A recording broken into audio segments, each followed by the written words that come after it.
Vamos rápido a Tucumán. Simplemente Habla, presidente. El desconocimiento del rey español para gobernar en nuestro suelo y la conformación de un primer gobierno que iniciaba un proceso que terminó acá en 1816. Y fue un proceso asignado por muchas dificultades, no fue un proceso fácil. Fue un proceso de muchos desencuentros, fue un proceso de muchas guerras, fue un proceso de muchas batallas, en donde sobresalieron hombres y mujeres de nuestras fuerzas. 3 nombres me vienen a la memoria siempre. El primero, el de José de San Martín, el gran libertador de América, el que entendió que para que la América fuera libre y para que Argentina concretara su libertad, había que terminar con el avance realista que venía de Chile y que venía de Perú. Y fue capaz de hacer algo increíble, cruzar los Andes como lo cruzó. Y después entendió que debía atacar a los realistas en Lima, yendo por el Pacífico, y allí fue. Pero necesitaba, San Martín, alguien que cuide la frontera norte. Y entonces le encargó a Belgrano ese ejército del norte. Y Belgrano, que es un ser impresionante, un hombre magnífico de nuestra historia, que era un abogado dedicado a la economía, que hacía periodismo, un día se tuvo que calzar el traje de general y venir a luchar acá al norte para cumplir con el mandato de San Martín y para cumplir con el proyecto que tenían en común, que era el proyecto de independizar esta patria. Y allí fue Belgrano, con sus pocos conocimientos militares, poniendo todo su coraje, poniendo toda su fuerza, poniendo toda su garra. Y protagonizó batallas memorables en Tucumán, en Salta. Protagonizó un hecho increíble, que es el éxodo jujeño, que fue pedirle a un pueblo que deje todo lo que tenía y que lo deje en ruinas para que el opresor no lo aproveche. Impresionante. En ese ejército del norte, Belgrano tuvo un lugarteniente, un comandante que lo acompañó, un hombre joven, don Miguel Martín de Güemes. Un hombre que sabía de la debilidad que tenía para combatir con las fuerzas que acababan de vencer a las fuerzas de Napoleón en Europa. Y organizó un ejército popular con sus gauchos. Y armó una suerte de guerra de guerrillas por orden de San Martín, que le decía ataque y escape, ataque y escape. Y lo hizo muy bien. Lo hizo acompañado por una mujer, por varias mujeres, Macacha, su esposa, pero por una mujer emblemática para la libertad de América Latina. Se llamaba Juana Zurduy. Una mujer nacida en el Alto Perú, lo que hoy es Bolivia, y que se sumó a Güemes para proteger la frontera norte.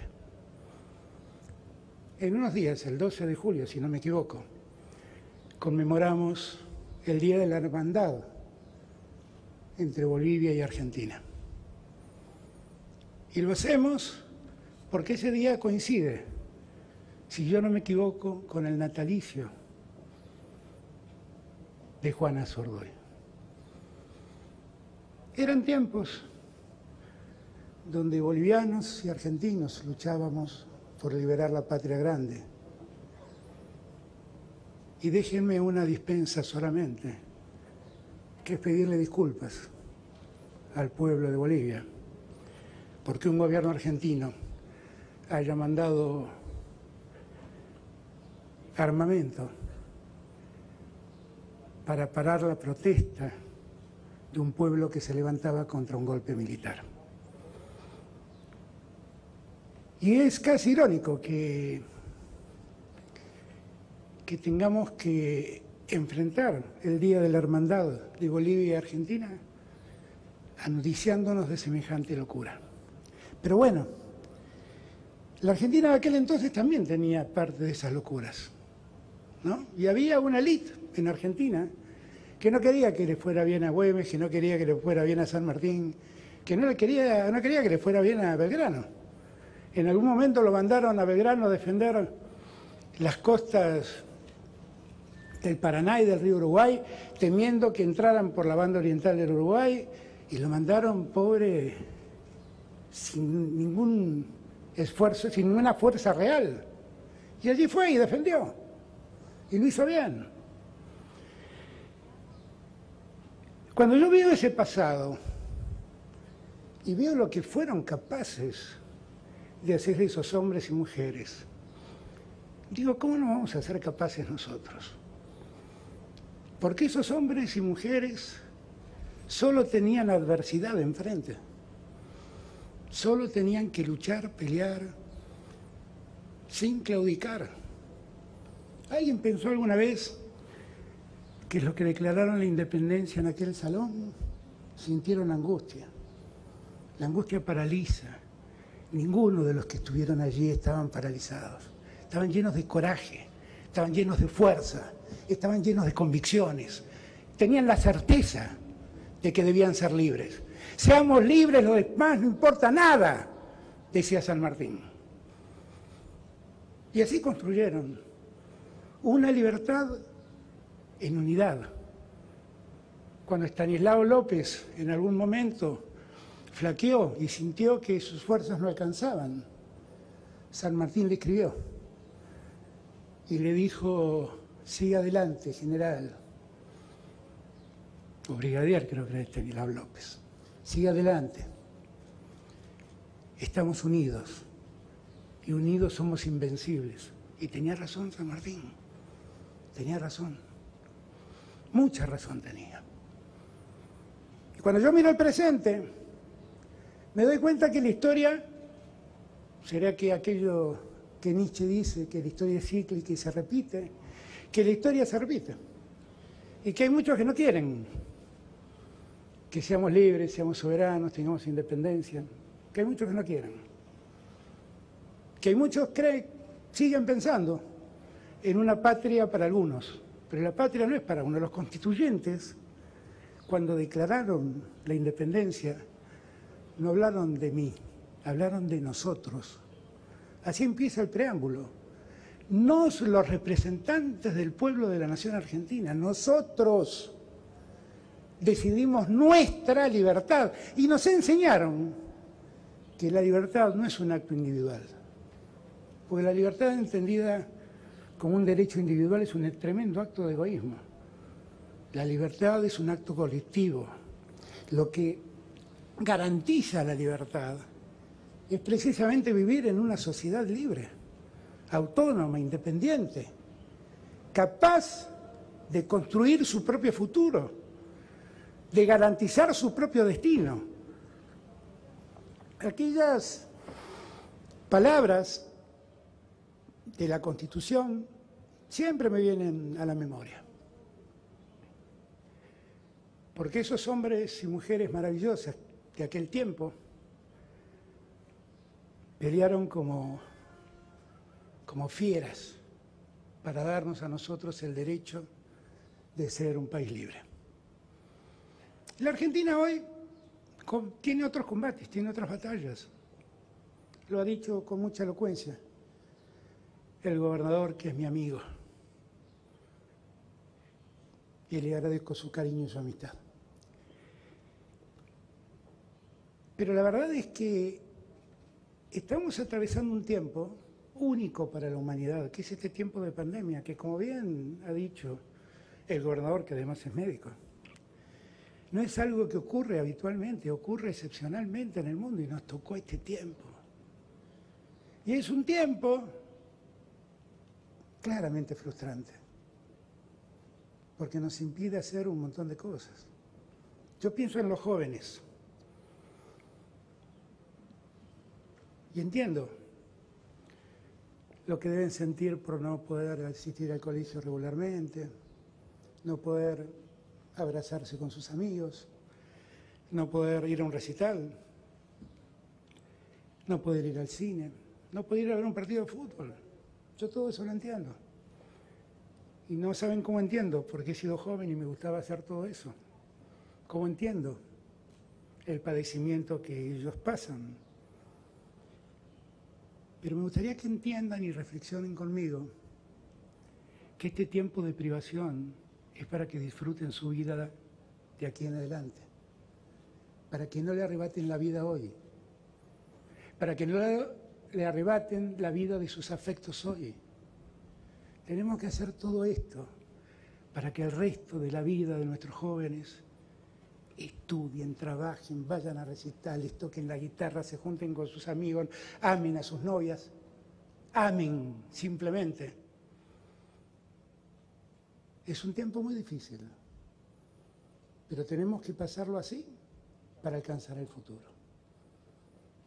Y además, fue un tiempo muy difícil porque debimos transitar un tiempo en la oscuridad. Nadie sabía qué era este virus, nadie conocía cómo sobrellevarlo. Hasta el día de hoy no existe un remedio que lo cure. Tenemos una vacuna que previene el contagio y que asegura que si el contagio ocurre va a ser más leve el padecimiento. Pero hasta el día de hoy la medicina no ha descubierto el remedio para este virus tan perverso. Tan perverso es además que no para de mutar y algunos se enojan cuando uno cuida el ingreso de los compatriotas que bajan al exterior a la Argentina, pero en verdad lo que cuidamos es que el virus que muta no ingrese y nos complique otra vez la situación cuando estamos logrando avanzar rápidamente en el proceso de vacunación. Ustedes piensan, alguien piensa seriamente que yo puedo estar feliz con tantas limitaciones. Nadie puede estar feliz con tantas limitaciones, nadie. Pero es el tiempo que nos tocó. Ahora, si tenemos coraje, si entendemos, si tenemos valentía, si nos unimos, si entendemos de una vez por todas que nadie se salva solo, si entendemos que además de ser libres, de ser iguales, debemos ser fraternos y solidarios con el otro, todo va a ser más fácil. Todo va a ser más fácil. Y es eso a lo que vengo a convocarlos. Yo tenía la ilusión para esta entonces que la economía hubiera arrancado y estuviera funcionando mucho mejor de lo que está funcionando. Tenía la ilusión de que el consumo creciera, tenía la ilusión de que los comercios vendieran, tenía la ilusión de que los argentinos disfrutaran de sus vacaciones. Tuvimos una pandemia. Pero no estamos peor que al comienzo, porque bien dijo Juan, el año pasado nos saludamos por pantallas y hoy estamos acá. Y el año que viene, millones de argentinos van a estar en las calles de sus pueblos celebrando el 9 de julio, porque vamos a estar inmunizados. Y vamos a hacer eso mucho antes que el 9 de julio del año que viene, porque efectivamente, bien dice Juan, más del 40% de la población que se puede vacunar, que son los mayores de 18 años, ya han recibido por lo menos una dosis. Casi 5 millones de personas ya tienen las 2 dosis. Hemos empezado solidariamente por cuidar a los que están en mayor riesgo, que eran los mayores de 60 años. Y no era una cosa arbitraria que nosotros dispusimos, era lo que la experiencia nos contaba del año pasado. Los mayores de 60 años ya están prácticamente todos vacunados. Todos los que se inscribieron fueron vacunados. Eso representa el 85-90% del total de mayores de 60 años. Y ahora estamos vacunando a los más jóvenes. Y con muchas dificultades, porque vivimos en el mundo que vivimos. Yo siempre lo recuerdo. El 10% de los países acaparó el 90% de las vacunas. Pero yo no me quedé con ese consuelo, o con esa explicación, ni siquiera consuelo es. Fui a buscar las vacunas a todos los lugares del mundo donde vacunas hubiera. Y hablamos a Rusia, y hablamos a China, y hablamos a India, y hablamos a Estados Unidos, y hablamos a Alemania. Hablamos con todos. Y conseguimos las vacunas. Hicieron una enorme campaña para hacerle creer a la gente que las vacunas eran veneno. Y no se dan cuenta del daño que hicieron y cuánto postergaron el proceso de vacunación. No se dan cuenta. A veces el odio nos nubla, nos hace ser injustos, nos hace ser dañinos. Y no nos damos cuenta que el odio siempre vuelve. Y que cuando actuamos con odio, también nosotros terminamos perjudicados y lastimados. Pero no me importó. Soporté todo lo que dijeron y seguí buscando vacunas. Me dijeron que tenía un problema ideológico. Me dijeron que tenía un problema ideológico con una empresa americana que es la mayor proveedora de medicamentos que el Estado argentino tiene. ¿Saben qué era lo que hacía difícil? Ponernos de acuerdo en los términos de un contrato, simplemente. Y era difícil porque yo tenía que defender los intereses de la Argentina, porque para mí, cuando pongo mi firma, me doy cuenta que estoy comprometiendo a generaciones. Me hubiera encantado que hubieran pensado así cuando en 1 minuto 30 anunciaron que la Argentina se endeudaba en 57.000 millones de dólares con el Fondo Monetario Internacional. Porque si hubieran pensado así, hubieran pensado en el futuro, hubieran pensado en esos jóvenes que hoy tienen su futuro hipotecado. Todos los días peleo porque la Argentina se ponga de pie. Y todos los días peleo contra los que quieren ver de adentro a la Argentina arrodillada. Y no paro, y sigo. Y acordamos con los acreedores privados. Estamos negociando con el fondo. La Argentina sabe que este año, de acá a fin de año, tenemos compromisos por casi 5.000 millones de dólares que afrontar con el fondo, tomados por un gobierno que asumió esos compromisos hace 2 años atrás. La Argentina lo sabe. Y además me reclaman que arregle rápido.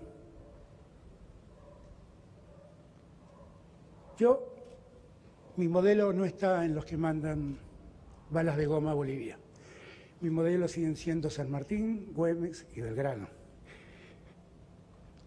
Nunca esperen de mí que firme algo que arruine la vida del pueblo argentino. Nunca, nunca. Y espero que me entiendan, porque si alguien espera que yo claudique ante los acreedores o que claudique ante un laboratorio, se equivoca.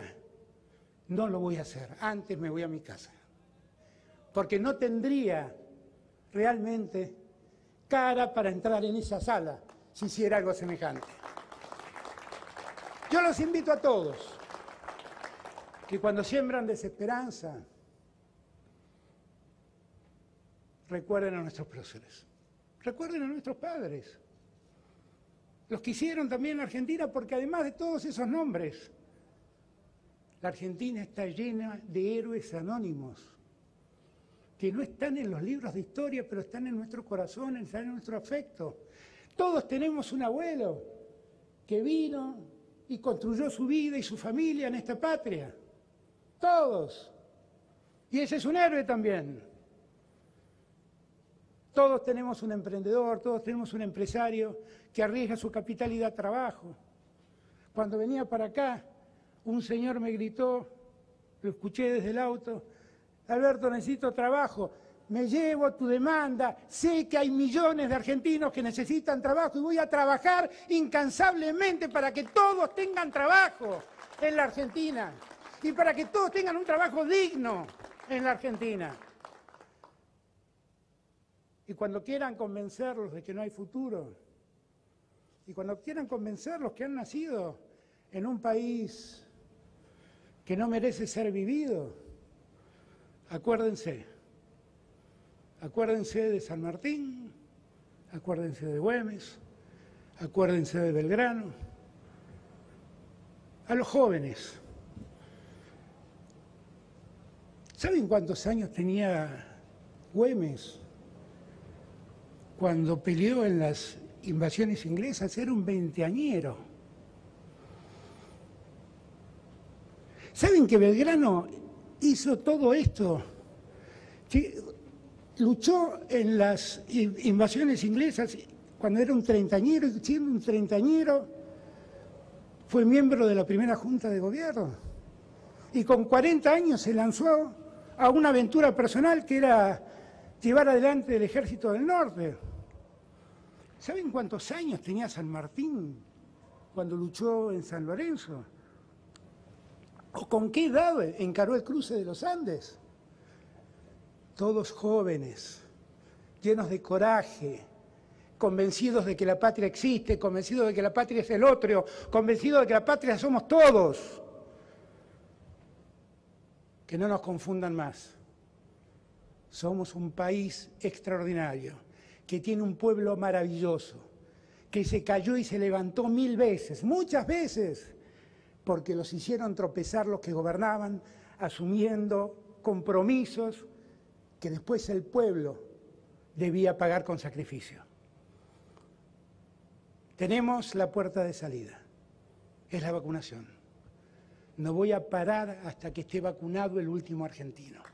Hemos firmado ya los acuerdos para garantizarnos que también los adolescentes y los niños tengan la vacuna necesaria para tener certeza y seguridad sobre su futuro. Cada vida que se fue la cargo con mucho pesar en mí. A todos los que han perdido un afecto en la pandemia, sepan que en mí van a encontrar siempre solidaridad, cariño y profundo pesar por lo que les tocó. Pero les garantizo que la puerta de salida está acá nomás. Les garantizo que no vamos a parar en estos meses de vacunar a cada argentino y a cada argentina. Y les garantizo que el país que nos merecemos vamos a empezar a construirlo entre todos, aunque algunos insistan en dividirnos.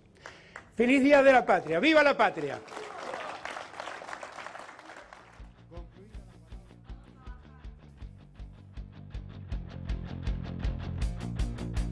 Muy buenas tardes, bienvenidos a Más Data. Bien, cuánta tela para cortar ahí con este discurso, ¿eh? Mucho, mucho. Empezó con un tono medido, calmo, casi como un pastor, ¿no? Hablando hasta incluso que la gente se amen a sus novias, pero todo cambió en los últimos cambió. minutos. Muy interesante lo que acaba de pasar, me parece que políticamente tiene mucha significación. Sí, vamos a saludar al equipo. No le estaba hablando solo a la oposición. No, claro, vamos a saludar al equipo. Hola Mariana, hola Hugo, hola Ezequiel, todos lo vieron al presidente. Sí, todos recién. vimos al presidente y todos vimos que el presidente de nuevo, sin libreto, comete muchísimos errores y nos deja una cantidad de material muy interesante para analizar, porque él mismo revela que tiene un problema con el laboratorio y que su firma dice no va a estar supeditado a intereses externos. Algo que justamente contradice la realidad, porque Pfizer no llegó y sí lo hizo a 116 países, digo como para empezar, ¿no? Bueno, ¿a quién vos pensás, Guada, o en quién estaba pensando el presidente recién en la última parte